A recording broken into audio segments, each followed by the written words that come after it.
account? Why are people actually buying the votes? That's one thing. But now the issue now is result management, okay? And that is why people are actually agitating or crying for real-time electronic transmission of the result. What we already have is that we transmit the result, upload it on the IRF so that people can see what is happening. If not for the IRF, a lot of persons will not see that mistake that was generated just now. You see, the IRF is an audit for the result management from the polling units on that has generated. And what that helps to do also is also to try to check. And right now, the law that was passed says, fine, the generated one that is transmitted should be used. Where it is not possible, uploaded immediately, they cannot use the manual. But for the results from the polling units that were successful, they've all been uploaded. As at on Saturday night, 93% of them have been uploaded on the IRF, except probably for the units that did not meet standard that were probably cancelled, and those ones cannot be uploaded. If not, there's nothing wrong with the portal for the election. Okay. Then I think the other one you talked about, again, just guide me on that. Let me respond to it. I'm talking about, of course, you've already, responded to Okay. All right. Senate. But we were still talking about the free and fair election being conducted by INEC. Let me no, doctor, hold on. Please hold it. You would do that. So in closing, I want to wrap up with you first. The INEC person. Wilfred, I'm sorry. Don't worry. Here, I don't drink people here, but of course, I just want facts and figures cleared. So we know that INEC, just like you said, we cannot go anywhere to look for anybody to come and conduct the election. It is still the INEC, and of course I would like you to let us know what has been put in place that we should actually hope for as regards to the main election, which is the 2027 general election. Okay. Yes. Based on the last exercise, I know because most of the deficit trust came as a result of the experience of the 2023 general election, not just of the election, but the presidential election. Okay, so that's where it came from, and somehow, yes, that shouldn't be a yardstick for just saying, "Oh, we cannot do anything about it." But remember, every Nigerian has to play its role. For INEC, I look at our participation as about 40% in the entire process. We need other collaborators as well as stakeholders for them to do their bit in order to make it a successful one. There's a lot that everyone can do.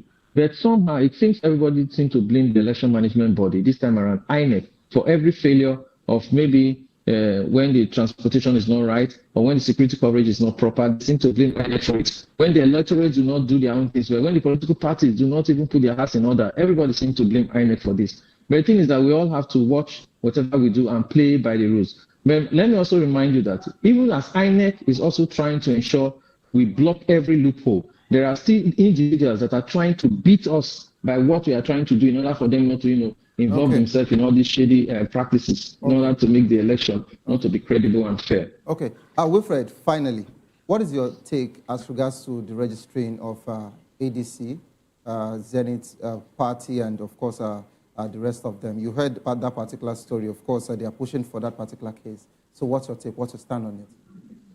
Well, it's not in my position. There is the provision, the regulation for registering a political party. I'm going by that guideline, so I wouldn't know. So if probably it's not, I'm not sure it's in the place of any party to say another party should be deregistered. So if the criteria were met, the commission will not wait for anybody to tell them. The commission on its own will do that. In the past, commission has actually done that and followed the law as established to do that. So that's just it. All right, thank you so much for being part of the show. I sincerely appreciate your presence. Let me go to Dr. Kayode. Please, I would like you to stay put to listen to what Dr. Kayode wants to tell you. I think it's really boiling. It's really, really boiling. Allow him. Doctor, please go ahead. Over to you. I'm really boiling, but I am bothered. Okay, Doctor, please go ahead. I'm bothered because that small Abuja, that it doesn't even have water side. Or places where vehicles cannot get to easily. And then you are getting there late. It is a big worry for Nigerians. That is number one. Number two, for trying to share the inadequacies on other third parties. Nigerians, we will not take that. Because the person that asked for the budget of how many trillions now is INEC. So if you are bringing in transporters or other vendors that are not capacious enough, whose fault? That's number two. Number three, are you telling me that it is just a small mistake for somebody to change 212 to 1,212? What does the new law say as regards that? Because somebody like me, I'm waiting for that person to be brought out, prosecuted, and then be punished according to the guidelines that have just been signed. And lastly, mutilation of results. Mutilation of results will not be allowed by Nigerians. So Abuja is just a small place. The people have now seen that this INEC that is there, for me, and some of the people I know, will even be worse. If care is not taken, will be worse than that of Mahmoud. Bearing in mind some background checks that some people have done on some other people there. So INEC should, for goodness sake, jettison all necessary encumbrances and ensure that it gives us credible election in 2027, or else nobody is ready to go to court because we know what the court is. Nobody is ready to go to court. Our elections must be won or otherwise at the polling units, and that's the determination of Nigerians. Okay. And we are going to be resolute concerning that. Thank you very much. Okay, thank you so much, Dr. Dayo-Kayode. Let me come back to the studio. Only you have just been laughing since. It's been a funny moment. because I understand where you're coming from. But this is politics. Just like your opening, you said that even if it was APC, right, that you people will also complain if you lose. So I get it. But, when we talk about some things, or when some allegations are being made, I don't think we should trivialize them, because some, comes with facts, some comes with proofs, and when it gets to that point, we should actually look into it. In as much as you are a political analyst, but of course you are, from the APC, and I'm saying this, and I know you cannot deny it or argue with me. If PDP actually saying that the election, was marred by unprecedented intimidation, what's your take as regards to that? Well, you see, don't forget that somebody from the PDP, was influenced by Wike to step down for APC person. And a PDP candidate won. Yes, you said? A PDP candidate just won. Out of 6. Out of 6. One what if the person that stepped down did not step down?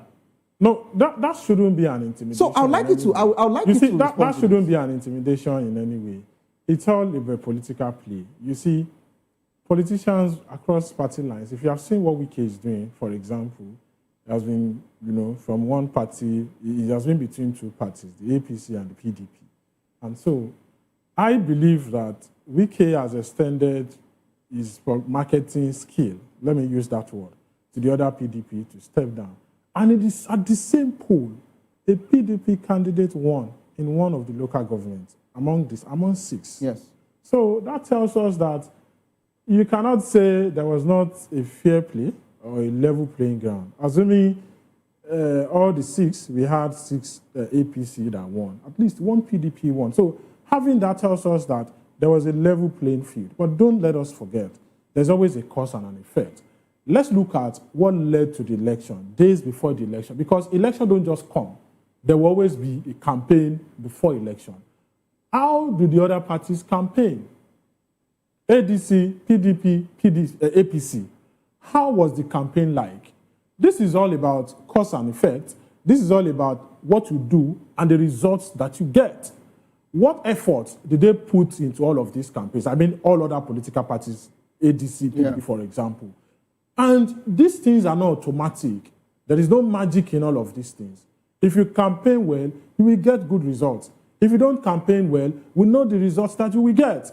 I listened to an S space yesterday. The recordings was all over, and it was about the ADC guys, the supporters who were on the S space, and they were blaming themselves. And one of the guys who spoke first, at least that I listened to first, said that how did they actually run their campaign? Talking about the ADC, everybody, all the players, all the actors, all the big players in the ADC were campaigning at different times. The guy was saying that why not come together and campaign for their, for their candidates and all of that? And the guy was saying that that was one of the things that led to the failure of the ADC, the outing of the ADC. So I'm saying in essence is that it's about politics, reaching out to the people, mobilization and all of that. So I think because of what I saw and what I followed, Wike went all out for the APC, mobilized, campaigned heavily.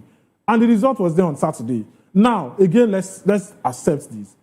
Our election process or electioneering process in Nigeria is not perfect yet. And we know all of these things. So I do not expect that the Abuja election, the FCT elections, will be 100%. Also, I have said that I am ready. I'm ready. I was waiting for all of these things, the reactions that we are receiving and all of that. I know that when politicians lose, all of these things will come up. There will be court cases and all of that. The INEC man was saying that the irregularities we saw, and again, I accept, and in fact, I thank God I'm at this because I have learned one thing, and this is what I've been saying. I learned from the INEC man that says that 40% of electioneering processes are just handled by INEC. The angle I really want to say is that we've seen malpractices. I have not confirmed there was ballot snatching and all of that. That wasn't done by INEC. If there will be a case of ballot snatching, it's either the security agencies on ground did not do their work very well or something. But it was a human being that snatched the ballot boxes. It was a Nigerian that snatched the ballot boxes. So if every time we know that the buck will come back to INEC because they are the election management agency or and all of that. So at the end of the day, as Nigerians, whether we are politicians or all of these things, we have a part to play, which is very, very important. Look at the mutilation of results. I doubt if it was an INEC staff that did that. It was a Nigerian that did it in favor of APC, right? Yeah, so it was a Nigerian that did it. Where is our value system? If the person that changed the results has a very good value system, even if somebody sends you to go and do sort, you can say no, that you are not doing that. So I agree with the INEC, staff man that says that INEC has 40%. Nigerians also has a part to play if you are going to get a good election. But in closing, just for 1 second, do you think the opposition party are quite formidable to go at well with APC? They are not. We've seen how they conducted themselves. Okay. Let's with that alone, they are not formidable. Doctor, do you have anything to respond to in just 2 seconds, please? Yes. There is no way that, yes, when there is an election like this, people will not go to court. Okay, all right. But why are you going to court? What evidence do you have? Are you now saying that the issue of 212 turning to what does not worth going to court for? Okay, all right. Number two, who records? Why are you now saying it cannot be INEC? Who records into that form? Is it not INEC official that is supposed to record onto that form? I never said, in fact, that is enough. The INEC man also said that. That's actually enough. Okay. Yes. All right, yes. It's enough to go to court. All right, gentlemen. But the INEC ad hoc staff is also a Nigerian. All right, thank you so much. The INEC staff is also a Nigerian. That's what I'm saying. Thank you so much, Olalekan. This is how far we can actually go. Thank you so much, Wilfred. I forgot for being part of the program. Thanks for having me. Thank you so much. Just allow the two politicians to, do it. You have actually you've educated Nigerians on the best part. Never use again that you don't drill people. Don't you drill me? Say you don't drill people. No. Don't mind it. That's the way it drills. Don't mind that. Thank you so much. That's the way it drills people. Thank you so much. It doesn't drill people. Thank you so much, Wilfred. The truth is, I know the INEC officials we appoint, they are from us. Okay. But it still goes to the fact that When I mean only we take 40%, Okay. these other group of persons are Nigerians that are not working with us permanently. They recruit them, so we expect them to exhibit high level of civic All right, thank you responsibility. so much. Thank you. And thank you, Olalekan, for being part of the show. Thank you, Dr. Dio. At this time, we can actually go. Thank you. Thank you. All right, Bye-bye. if you love the world of sports, I'd like you to stay right. put. Coming up next is Locker Room. Of course, don't give up because it is not over. Tough time doesn't last, but tough will last. Whatsoever you face will soon be over. And you will definitely smile again. My name remains Xavier Odo. Have a good evening. Rest.